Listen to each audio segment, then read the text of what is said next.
Hey, welcome. Uh,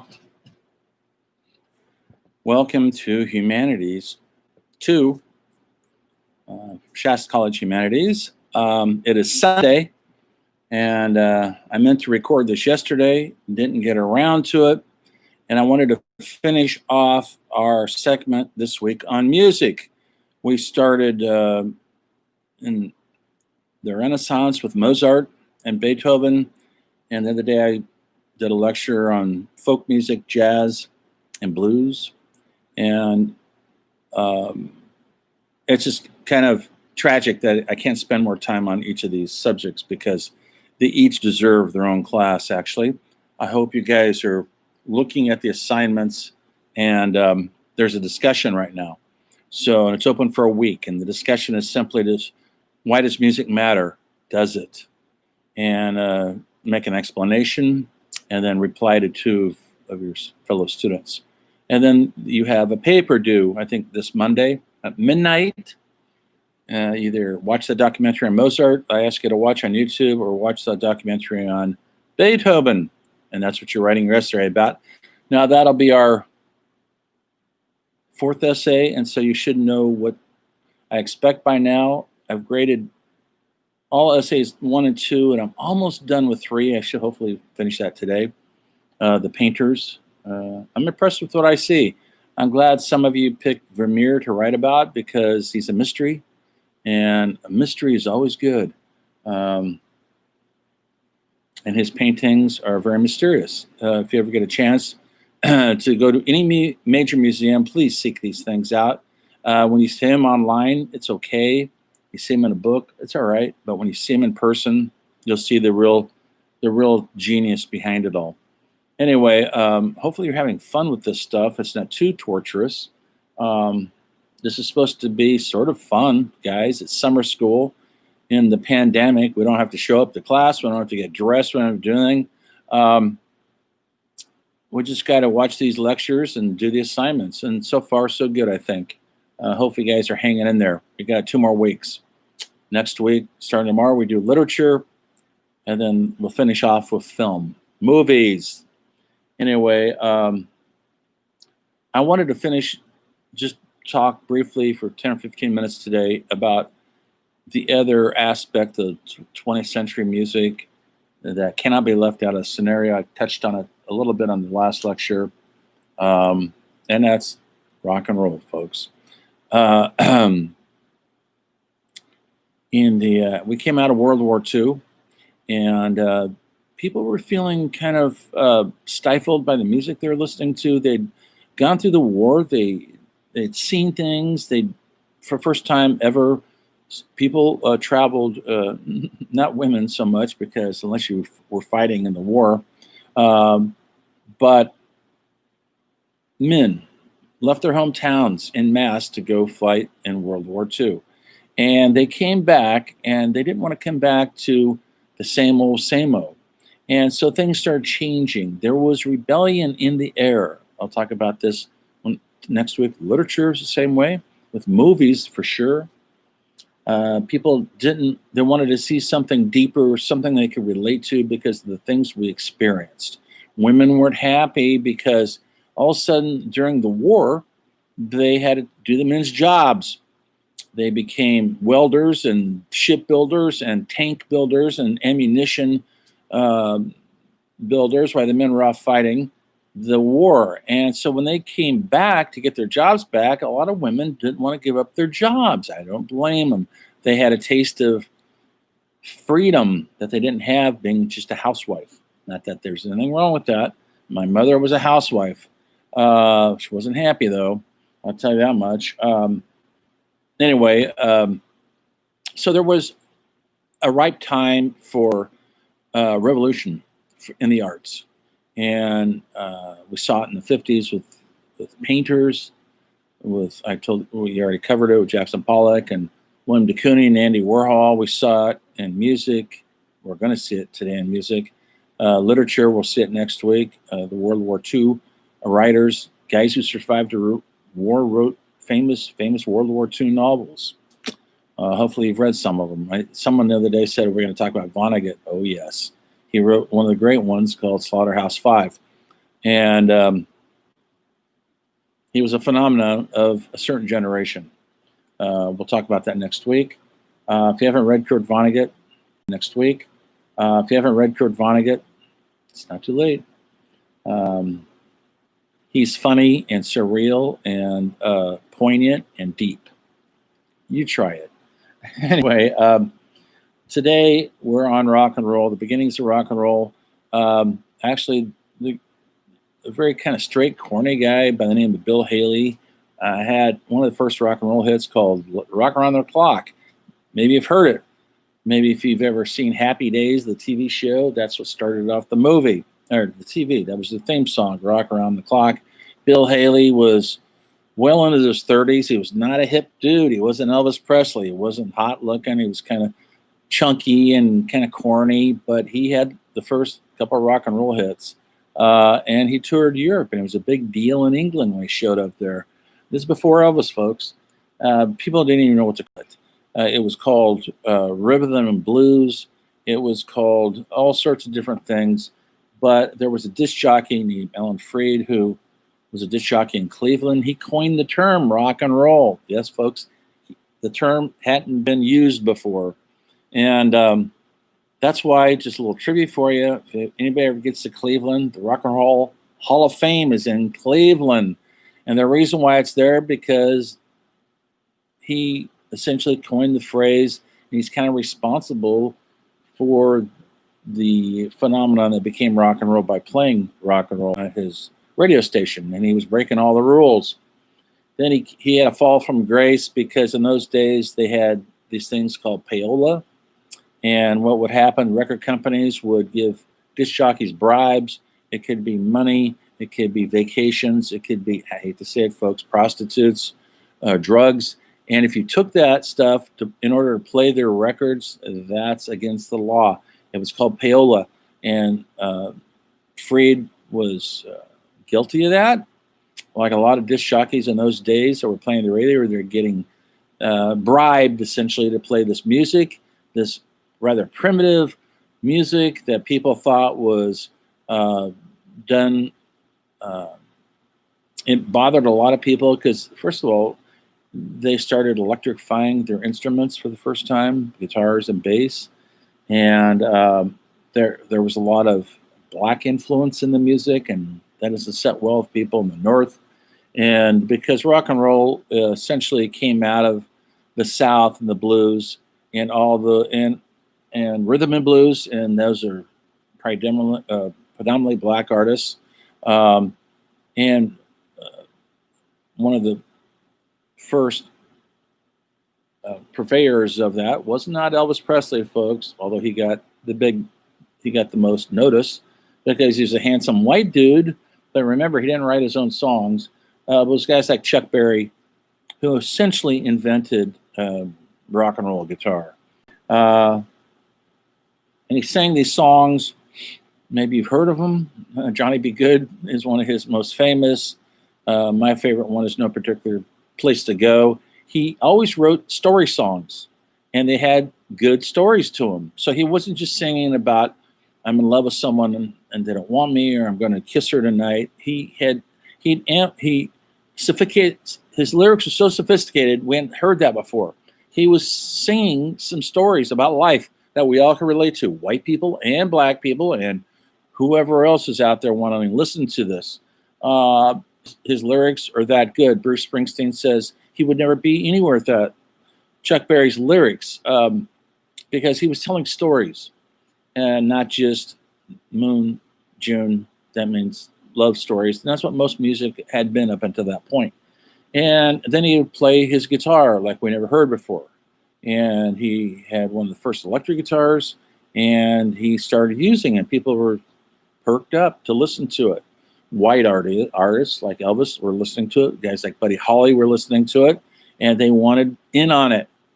Another one that came out in that era, so many. I can't cover them all today. Who just died recently is Little Richard. Little Richard was a keyboard player, and he was a preacher, and really innovative performer. There would be no Jimi Hendrix. There would be no Prince without Little Richard paving the way. Um, he had an androgynous look. He wore fancy capes and he wore makeup, eyeliner, and people thought he was gay or whatever. He didn't care. He went out there and he sang his songs. And his most famous ones were Tutti Frutti and Great Balls of Fire. And they were real rockers. And without Little Richard, there'd be no Jerry Lee Lewis, who essentially was the white Little Richard. He was on par at one time with Elvis when it came to fame and glory, except for because of his Southern heritage. They have a tendency to marry their younger relatives, and Jerry Lee Lewis, married his 13-year-old cousin, and his career went in the toilet right after that. People didn't accept this 25-year-old guy marrying a 13-year-old girl, which was kind of okay in the South, but it wasn't okay anywhere else. It looked kind of perverted and sad and like he's child abuse, and it was, folks, all of it. I do believe he's still alive, and I do believe she might still be alive. They weren't married long, but he married his young cousin, and his career went in the toilet after that. And he's been trying to resurrect himself ever since. But he's a piano player like Little Richard, and a whole lot of shaking going on. It's one of the great rock and roll songs of all time, Breathless. He really knew how to pound the keys and a great voice. Then he went to country music, which a lot of people, older people do. Rock and rollers go into that. Chuck Berry made country records, so did Little Richard. It's an easier segue than keep rocking all your life. It gets a little, it's a young man's game. Anyway, but other 50s pioneers has to be Buddy Holly and the Crickets. Buddy Holly was just 20-year-old geeky looking, we'd call him a nerd now. He's got the horn-rimmed glasses, but he played an electric Stratocaster guitar. No one's seen that before. He had this band, and Buddy Holly literally started rock and roll bands. He had the Crickets. He wrote the songs. He sang them. He had a bass player, drummer, and sometimes piano player. And he was killed tragically at 22 in a plane crash. He died along with Richie Valens, who was only 17 or so. He was a Chicano rock and roller from East LA who had, maybe you've heard the songs La Bamba, the movie, maybe you've seen it.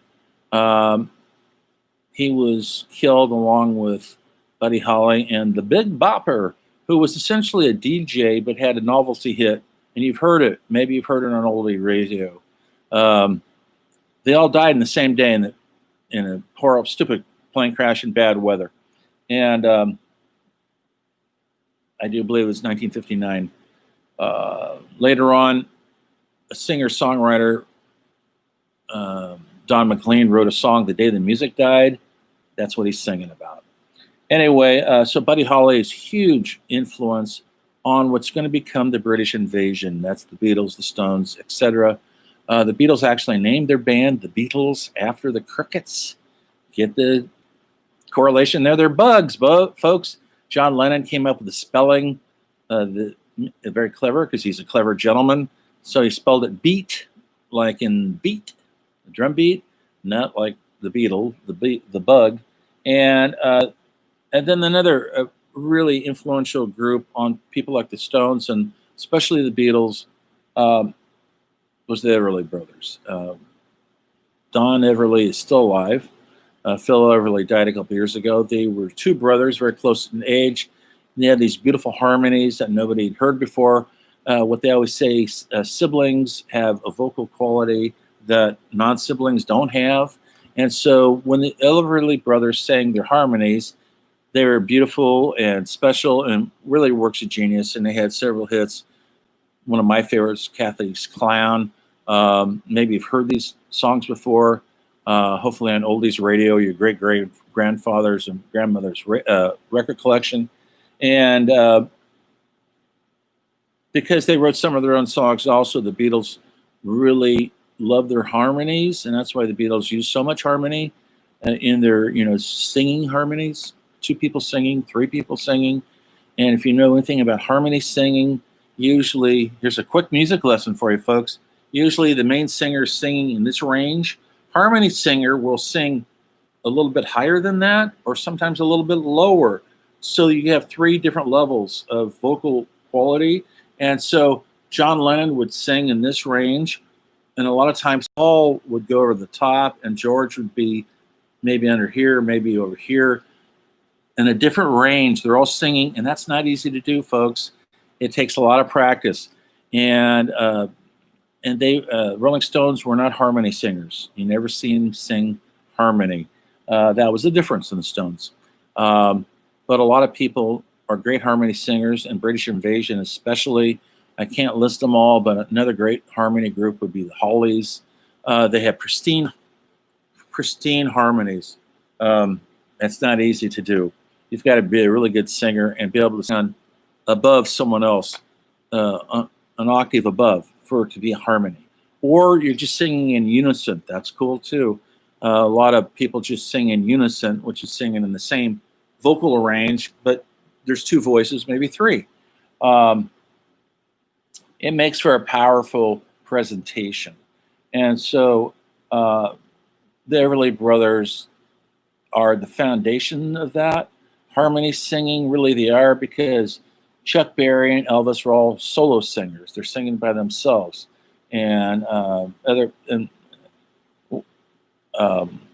there were females at the time. They never got as big as the males, but Patsy Cline and Wanda, why can't I think of her last name? They're coming out too, but still we're looking at men to kind of lead the way. But that was breaking down, but it takes a long while for the stereotypes to break down. And so then we get the Beatles in the 60s, right? And I can't, let me not skip over Elvis Presley. Maybe you think Elvis Presley is a cliche, maybe it's your grandparents' music, but I cannot stress what a revolution Elvis was. Not just in his vocal abilities. He had an incredible vocal range. He didn't write his own songs, but he chose wisely the songs he did choose. Heartbreak Hotel, Hound Dog, Jailhouse Rock, so many of them. Return to Sender, so many hits by other people wrote them, but he put his stamp on it. Nobody sang like Elvis. Nobody looked like Elvis. He was like the first pinup rock star almost, because certainly Bill Haley wasn't, and not Buddy Holly. He was kind of a nerdy guy with horn-rimmed glasses. Everly Brothers were awesome to look at. They had nice pompadour haircuts, but Elvis was the man, and the way he moved also. He was considered provocative. He was banned in a lot of places. The first time he played on television, the Steve Allen Show, the camera stayed right here. The cameraman was not supposed to go below his waist, because if they saw Elvis gyrating, the censors would have a fit, but the ladies loved it. And so the more Elvis gyrated, the more the ladies liked it. And get this, guys, the guys liked it too, because it was cool. And Elvis was from the South. Maybe have you been to Graceland? I've been to Graceland because I'm a rock and roll fanatic. I've been to a lot of the birthplaces of these people because it's important to me. Rock and Roll Hall of Fame too in Cleveland, folks. If you ever need to visit Cleveland, that's a good place to start. Anyway, Elvis was born, Tupelo, Mississippi, and he's a poor kid, but he had some weird talent, and he started dressing fancy even as a teenager. And you know where he got his clothes, folks? Because you go, how come Elvis always looks so cool? Where did he get those clothes? Well, I got them, folks. He got them in the black neighborhoods at the black shops where white people did not shop. And so he was wearing pink shirts with baggy slacks and two-tone shoes. You know, his first car, he loved getting a pink Cadillac. And that was considered, in those days, kind of a race issue. White people didn't do that. But Elvis started emulating black culture. And there's a lot of people today that kind of fault Elvis for kind of being the king of rock and roll, where essentially the foundation was started with Chuck Berry and Little Richard and Fats Domino, but they did not get the recognition because they're simply the wrong skin tone, folks, for white America. And we mostly, when you heard Elvis in his early recordings, people thought he was black. They were shocked to see this pretty white boy singing, and they were delighted. Now they can embrace it. And then later on, Chuck Berry and Little Richard had hit songs, but they stayed in the South. The hits were only on what they called race radio. They were black radio stations. They did not transfer. And then white artists, white bread artists, like people like Pat Boone, had several hits on Little Richard's songs, and they were huge $1 million hits because he was a white guy singing Little Richard's song. And of course, it's very watered down. It's very white bread. He took the soul out of it, but you got to hand it to Pat. He was out there doing his thing, and people ate it up. White America ate it up. It made rock and roll palatable. So that's the 50s. The 60s hit like a steam roller when the Beatles showed up. They'd been together since about 62 or 61 and playing in Germany, Hamburg, and in Liverpool. And they had a pretty good reputation in Europe. It wasn't until they did the Ed Sullivan Show here in 1964, January, that the roof was blown off. An entire generation. It's my generation, folks, the people born in the 50s who first saw the Beatles, and immediately you wanted to grow your hair long, you wanted to get a guitar, you wanted to be the Beatles. More rock bands were started that day.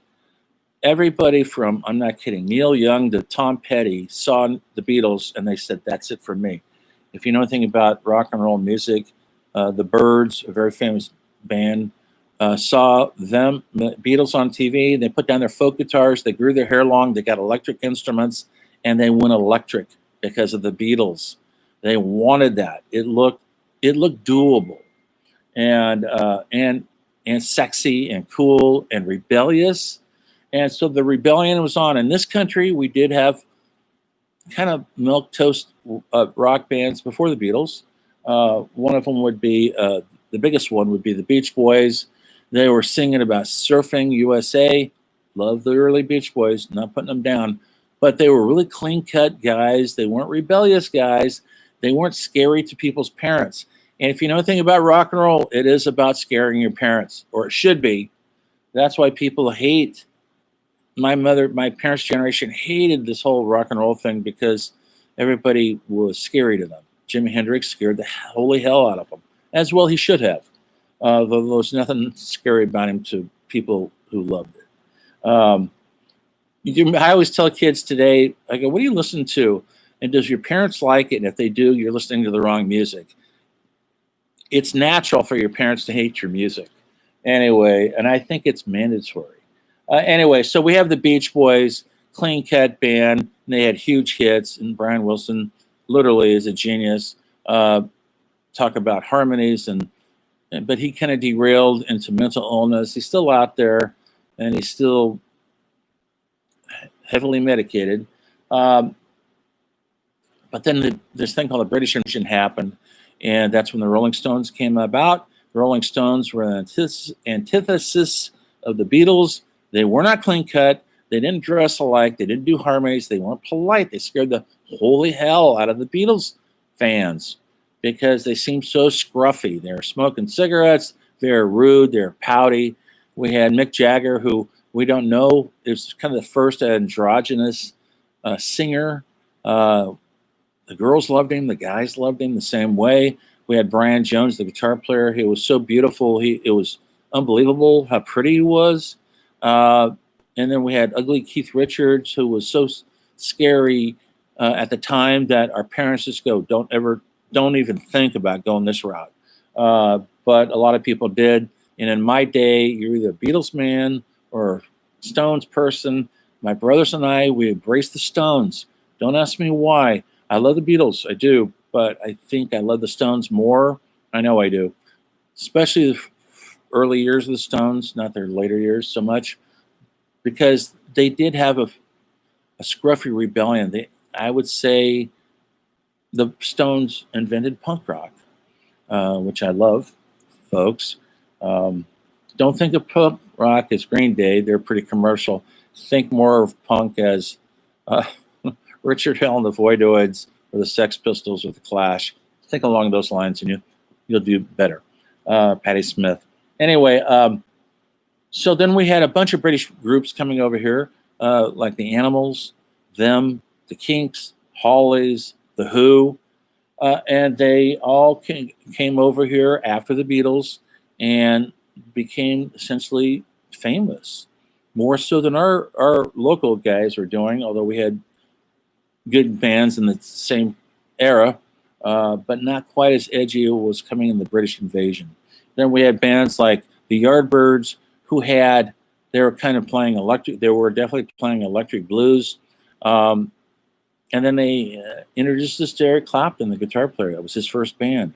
And they introduced us to, guess who else? Maybe you don't know all these names. Jeff Beck replaced Eric Clapton as the guitar player. Nobody knew Jeff Beck. He became famous in that band. Now he's very famous in its own right. And then guess who replaced Jeff Beck, folks? That's right, Jimmy Page, who went on to do, have you ever heard of a band called Led Zeppelin? Well, Jimmy Page was the guitar player that replaced Jeff Beck. So 3 legendary guitar players came through this little blues band from England. I love the Yardbirds because of that, their ragged guitar sound. They were more ragged and cool to me than the Beatles or the Stones.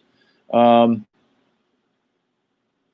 then a band called the Kinks came in, possibly my all-time favorite band my whole life. It struck a chord with me and my brothers. I don't know why. We got the Kinks early records. Their first hit, You Really Got Me, then All Day and All the Night, Waterloo Sunset, Lola, maybe you've heard these songs on oldies radios.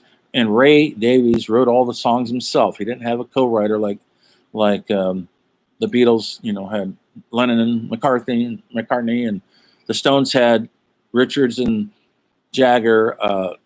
Ray wrote all his songs by himself, and he's still going out there. I'm still a big, huge follower of Ray and his brother Dave, who are still with us, still rocking out in their 70s now. So all this was happening. That's in the early, middle 60s. In the late 60s, we get a big change in music with people like The Who playing really radically, physically demanding music. They were actually breaking their instruments on stage because people go, why are they doing it? Well, it was youthful rage. I used to play in rock bands, and sometimes I would take my microphone and slam it on the ground. You get overwhelmed with the music and the rage of it all. When I was singing one time, I sang in this band, and some guy was pogoing, that's dancing next to me, and the microphone hit my tooth, really pissed me off. I took the microphone stand and I clobbered this guy over the head with it. He went down, and I thought, oh my God, what have I done? Later on, he apologized to me for hitting my mouth, and I go, well, I'm glad I didn't kill you. And he goes, I remember him saying, that's what it's all about, man, the rock and roll. Well, it could get kind of scary. And so The Who presented a very physically demanding, scary music that really helped get out your inner rage. And Jimi Hendrix came along around the same era and changed the way we thought about a black man playing essentially electric guitar. He was a revolution in himself, and He didn't live very long. He died at 27 of an overdose. And along about the same time, the late 60s, we had coming out of San Francisco, we had a whole scene coming out of San Francisco, Janis Joplin, Jefferson Airplane, Grateful Dead, maybe you know them, and so many more. They were changing our world. Yes, it was a world of let's get stoned and let's get high and let's think of a new way to have a world without wars, without military, without a crooked government. There was a time, a very brief time, where we thought my generation, could change some stuff. Didn't happen, folks. We didn't change anything, and now we've just made it worse. Anyway, but there was a time, a brief time in history, where you could look at somebody like the Jefferson Airplane and think there's hope. There's hope for a different kind of world. Anyway, didn't really happen. That was happening in San Francisco. Out in LA, was really happening out there. The Byrds were our Beatles, essentially. They made hits out of Bob Dylan songs, Time They Are the Changing. And then we had a genius band called The Doors came out with the genius of Jim Morrison, one of my favorite all-time ever, was writing incredible dark poetry. He wasn't singing about peace and love, folks. That's the beauty of Jim Morrison and The Doors. They were singing about darker impulses. And he died at 27 of an overdose. And the same, he died a year after Janis, and a year before Jimi Hendrix died of an overdose, 27. Janis died of an overdose, 27. Let me tell you, folks, drugs kill a lot of people, and they killed some of our most major musicians of all time, because people in music, let's face it, they take too many drugs. Jerry Garcia essentially died of drugs. He was in rehab. Yes, he died of a heart attack, but he was trying to kick heroin at 53 years old. He was on heroin for 30 years. And that's going to take a wear on you. And especially if you're in Jerry's condition. He was so overweight, and he didn't make it. So drugs killed a lot of these people, because rock and roll has a tendency to celebrate that. We want our rock stars to be on drugs. Eric Clapton was hooked on heroin for 10 years. He expected to die. He goes, that's what we did. We just took drugs and played our guts out. And so it was dangerous, actually. You could die being a musician. A lot of them did. And they're still dying, folks.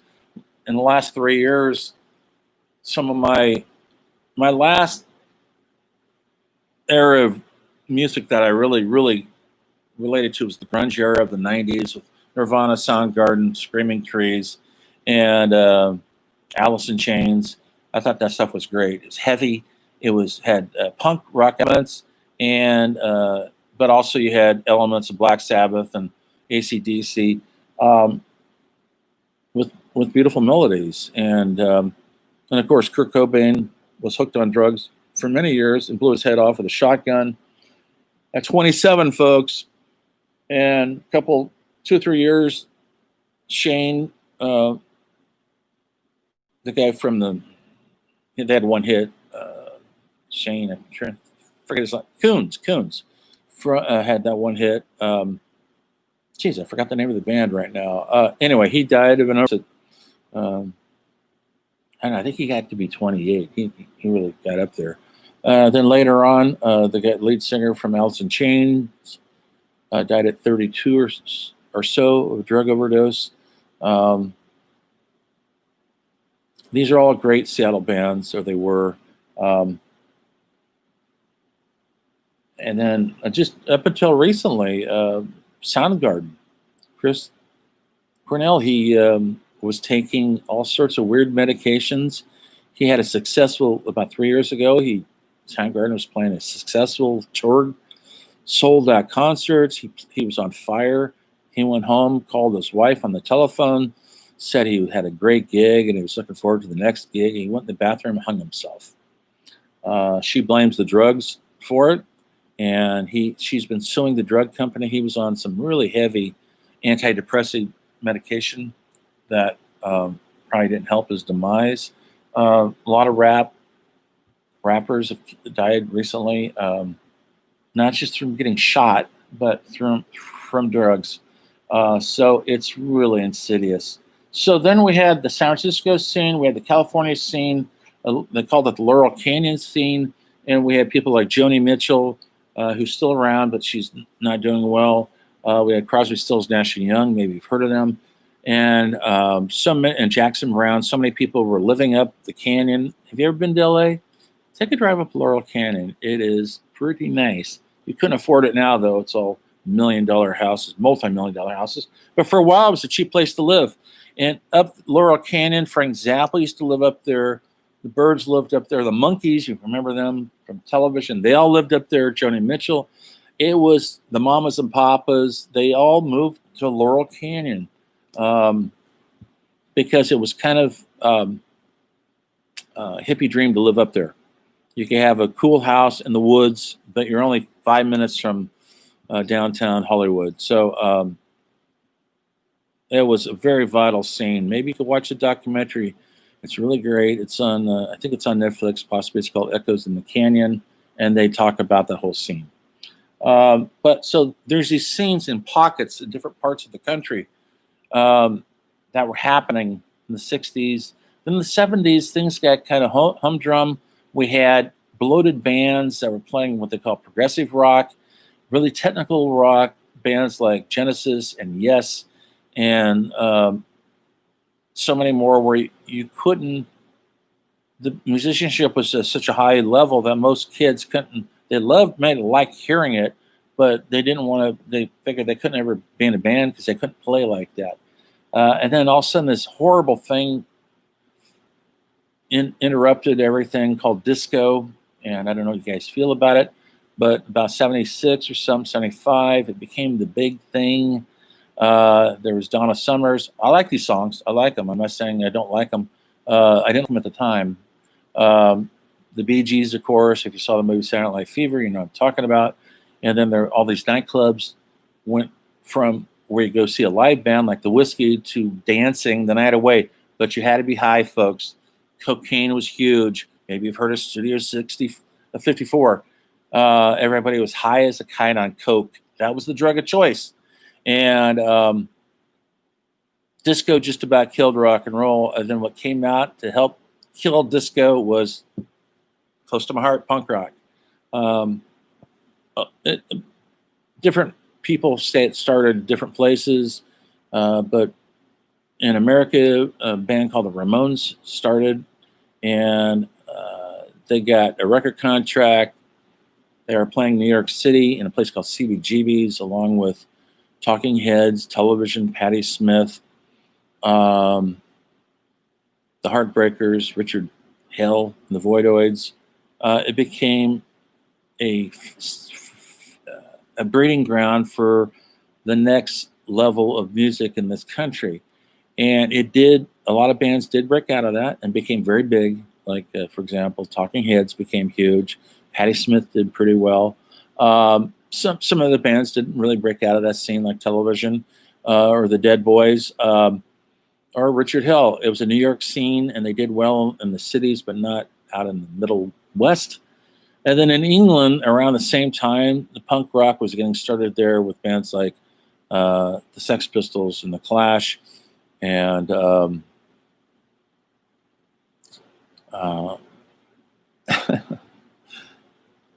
come on. I'm drawing a blank on some of the bands. The Slits, yes, folks, they call themselves the Slits. The Raincoats, these are all girl bands, by the way. And the Slits had some pretty groovy songs, all girl band, punk rock band. And in a time where, and it was more political there than it was in New York City. In New York City, it was more art driven, and in England, it was more driven by politics, poverty. And so if you listen to any Sex Pistols, they're usually singing about bringing down the establishment, or the Clash, same thing. And it still tugs on my heart, those bands. Most of them are gone by now, but they keep putting out their CDs.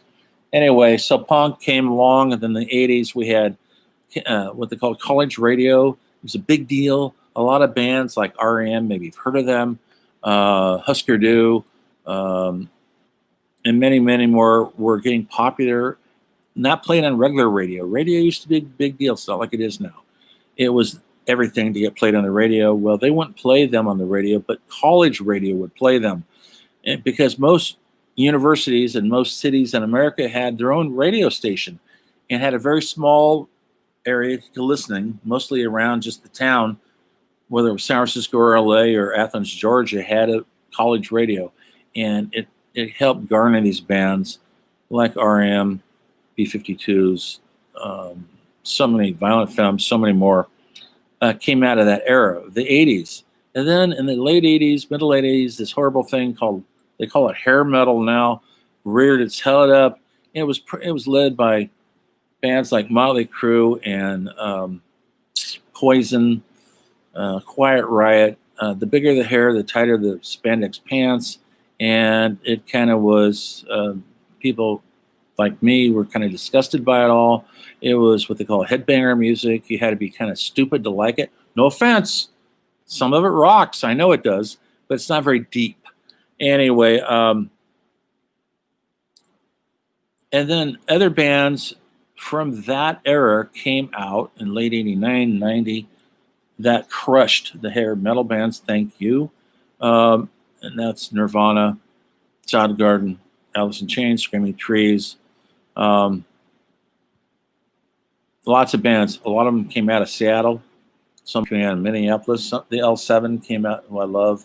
They're still around. All girl band. Came out of LA. Babes in Toyland came out of Minneapolis.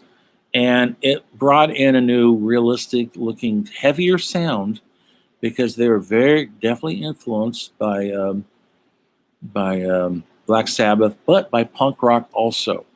And then from that strain of music, then we had groups that really commercialized it, like Green Day became, I guess, the most successful punk rock band. I would call it punk pop rock because Billy, he's a great songwriter, very, very melodic songwriter, but it's not essentially the Buzzcocks, a British band of heyday of the punks, but it is its own punk. And there was Blink 182 became famous on this kind of pop punk. Now, since the 2000s, in the middle of all that, we had some first soundings of hip hop music that was beginning, and it was all pretty heavy. There was, I got to look at my notes here, NWA. I'm not going to use the word, but you know what the N word is. Think about it. It's a black group, so think about what the N word is. With attitude, that's what there's, and so it's N blank with attitude, and they had some. They were singing some heavy music about inner city hassles with white policemen, and they had songs like kill cops, and it was pretty radical, and they became kind of the forefathers of more polite rap music. But during that day also we had Tupac, who was kind of a genius of rap until he was killed, murdered, because the world is pretty violent. The Wu-Tang Clan, they're putting out some really meaningful, deep stuff. They scared the hell out of most white America, and that's how it should be. And so this stuff was happening. Now it's been kind of watered down a bit, I believe, when they started singing too much. The band started singing about too much sexist horror, this, and big bottoms that. I kind of lost. I go, come on. But those guys made a lot of money. You know who they are. And they got a lot of backlash for it too, because it was sexist, evil, gangster crap. Essentially, it had some validity, and a lot of them have been killed over the years. Recently, just last week, a guy who was a rap artist, I can't think of his name, I just read it. He was only 21 years old. He was shot in a drive-by down in LA, so it's still happening. It's the real deal, folks. They're writing and singing and rapping about the real deal, and they should be listened to. Anyway, everything's kind of gotten watered down, in my opinion. Sorry, millennials or Generation Z. I can't get, I mean, I haven't really tried. Lady Gaga, okay, whatever. Taylor Swift, no, I'm not going to listen to some 21-year-old girl singing about her boyfriend. Sorry, I don't care how sweet her voice is. I'm too old for that, and I've been there. So she's yours. Take her away. But here's what I always tell people. Rock and roll is rebellion. And a lot of music right now doesn't sound like rebellion. It sounds like status quo. Sounds safe. And I go, where's the rebellion? So when you guys think about your discussion, which I hope you go do, I know I'm talking a lot here, but I'm trying to cover a long subject. Think about where's the rebellion? Where's it coming from? Is it coming from videos? Maybe. Is it coming from films? Not so much anymore. Hollywood's pretty watered down. Well, it used to come from music. Is it coming from there still? Do we need it? I believe we do, especially in these trying times. And I think a lot of interesting things are what's going on in front of you. You're sound asleep. And it is time for some changes. And I think the art of the world will show that in the next couple of years. Hopefully, maybe you'll be part of that. I hope so. Anyway, on that note, look at discussion. You saw what the assignment is. I assigned it already. It's due tomorrow. About, I already forgot what it was. What was it? Musicians, Mozart, Beethoven. And tomorrow we start on literature, reading. And with that, go enjoy your Sunday. I'm going to post this. You can watch this at your own convenience. I'm going to post it. Anyway, enjoy what's left of the weekend. Stay safe and do something interesting. Keep rocking.